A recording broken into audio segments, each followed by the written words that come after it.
अस्सलाम वालेकुम।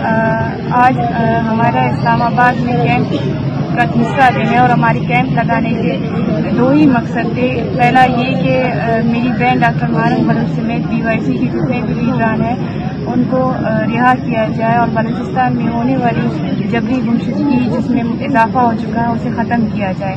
लेकिन 8 जुलाई को मेरी बहन डॉक्टर मारंग और BYC के जो बाकी नुमाइंदे थे उनका 3 MPO ख़त्म करके उन्हें 3 मुख्तलिफ FIRs में 10 रोज़ा जिस्मानी रिमांड के लिए शिफ्ट किया जाता है। और उसके बाद आज उनकी हियरिंग थी। हियरिंग से पहले ही जो है ना जो शहादत बाजिल नाम के जज थे ATC में जो 10 दिन के रिमांड के लिए उन्हें भेजते हैं, उन्हें 1 हफ्ता पहले ही ट्रांसफ़र करके उनकी जगह किसी और जज को लेकर आते हैं, अली मुबीन।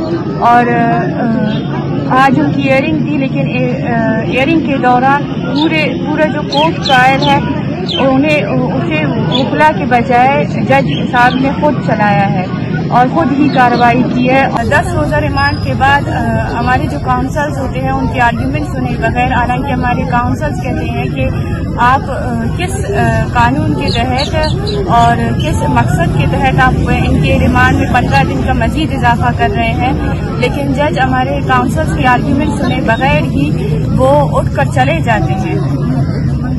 लगा दिया आपका रास्ता ब्लॉक करने के लिए? देखिए, सबसे पहली बात ये कि रियासत की कमजोरी है। रियासत हमें हर तरीके से रोकने की कोशिश करता है, हमारी आवाज़ दबाने के लिए, हमें जो है खौफजदा करने के लिए अपने हर तरीके की पॉलिसी अपनाता है।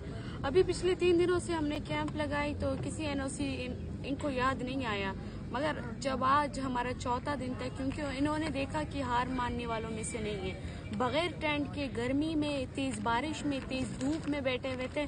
मगर आज रियासत ने एक और नई पॉलिसी अपनाई, हमारे चारों तरफ से हमारे रास्ते घेर लिए, उन्होंने बैरियर्स लगा दिए। रियासत कहना क्या चाहता है, वो क्या समझता है कि बलूच जो है आपके रास्ते बंद करने से बलूच पीछे हटेगा, या आपके जो है धमकाने से, आपके जो है गिरफ्तार करने से बलूच अगर पीछे हटता तो वो कई साल पहले इन चीज़ों से हट जाता। क्योंकि हम पुरअमन हैं, हम अब भी आपके जो है इन बैरियर्स लगाने के बाद भी हम पुरअमन यही तस्वीरें लेकर बैठे हुए हैं और हमेशा से हम पुरअमन होंगे। अगर हमें आज किसी भी तरीके की नुकसान पहुंची तो बलूचिस्तान भर में एहतजाज किए जाएंगे, बलूचिस्तान भर में आवाज़ उठाई जाएगी।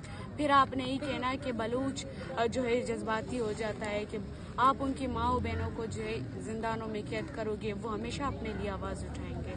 और हम अब भी पुरअमन है, अगर हमारा रास्ता नहीं खोला हम यहीं पे रोड ब्लॉक करके बैठेंगे, लेकिन हमारा कैंप उस वक्त तक जारी होगा जब तक हमारी बहनें रिहा नहीं होंगी।